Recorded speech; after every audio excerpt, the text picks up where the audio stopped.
Now that she's in the public eye, incoming Second Lady Usha Vance's style has captured the public's attention, and not always in a good way. Although Usha's outfits haven't been as shocking as Melania Trump's, some of her choices have missed the mark. Consider the look she wore when she spoke at the 2024 Republican National Convention.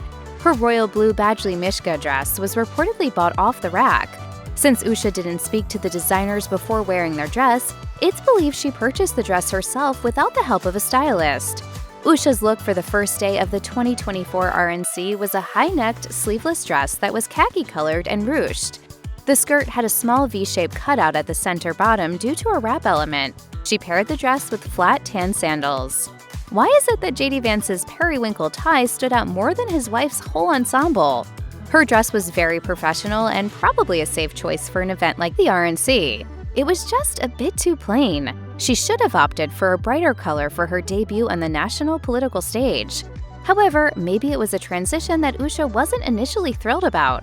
Discussing the possibility of JD becoming vice president in a June 2024 Fox & Friends interview, Usha said, "I'm not raring to change anything about our lives right now, but I really, I believe in JD and I really love him, and so we'll just sort of see what happens." On July 22, 2024, at a rally in Middletown, Ohio, Usha wore a pair of gray slacks and a cream-colored blouse.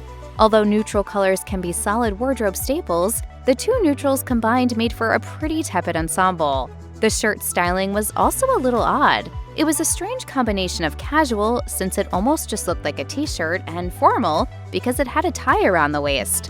A statement necklace or a pop of color could have elevated the look and added some visual interest.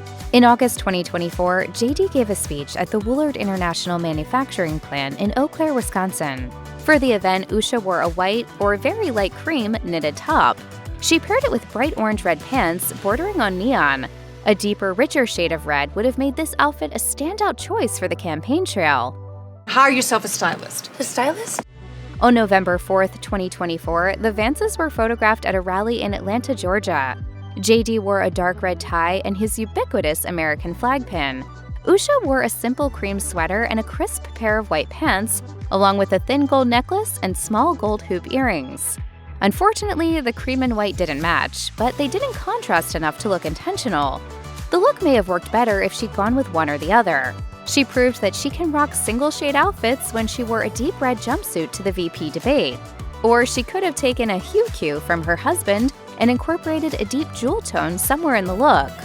On Election Day 2024, Usha hit the polls in a tan sweater tucked into light wash denim jeans, accessorized with a brown belt and simple jewelry.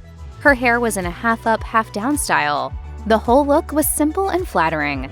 If Usha was like most other Americans at the polls, no one would have batted an eye.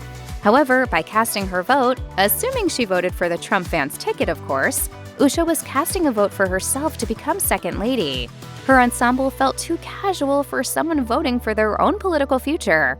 On the other hand, the look made Usha seem down to earth, and later that night, when Trump and Vance gave their victory speeches, she upped the ante in a glamorous all-black dress with a silver necklace.